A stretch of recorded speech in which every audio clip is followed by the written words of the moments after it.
दोस्तों, पहलगाम हमले के बाद सरकार ने आतंकवादियों के खिलाफ महा क्रैकडाउन शुरू कर दिया है। ये कोई साधारण ऑपरेशन नहीं है, बल्कि आतंकवादियों और उनके समर्थकों की कमर तोड़ने की पूरी रणनीति बन चुकी है।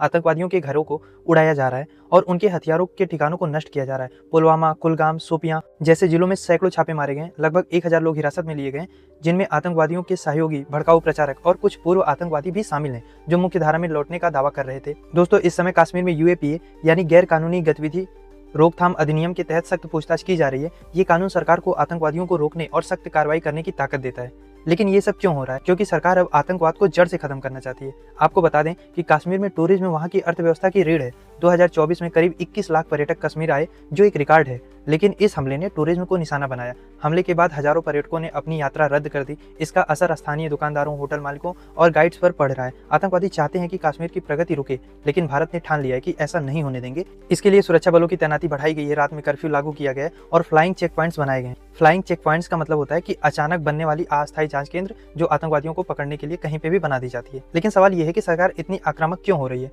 दरअसल खुफिया जानकारी के मुताबिक आने वाले समय में हमले और बढ़ सकते हैं। खासकर अमरनाथ यात्रा जैसे बड़े आयोजनों को निशाना बनाया जा सकता है, जो जल्द ही शुरू होने वाली है। इसलिए सरकार ने पहले ही कदम उठाना शुरू कर दिया है। सोशल मीडिया की निगरानी हो, चाहे चेहरे द्वारा आतंकवादियों का पहचान करना हो या फिर आतंकवादी फंडिंग को रोकना हो, ये सारे कदम उठाए जा रहे हैं। साथ ही सरकार ये संदेश दे रही है कि आतंक का साथ देने वालों को भी नहीं बख्शा जाएगा। पाकिस्तान को भी साफ चेतावनी दी गई है कि आतंकवाद खत्म होने तक बातचीत शुरू ही नहीं हो सकती, बल्कि लगता है कि वार जैसी सिचुएशन पाकिस्तान के साथ बन चुकी है।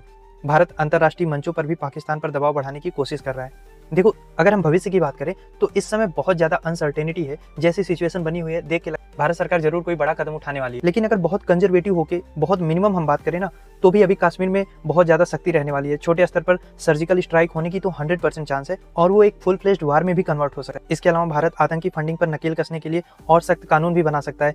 लेकिन सबसे बड़ा सवाल ये है कि क्या कश्मीर के लोग इस क्रैकडाउन से खुश हैं?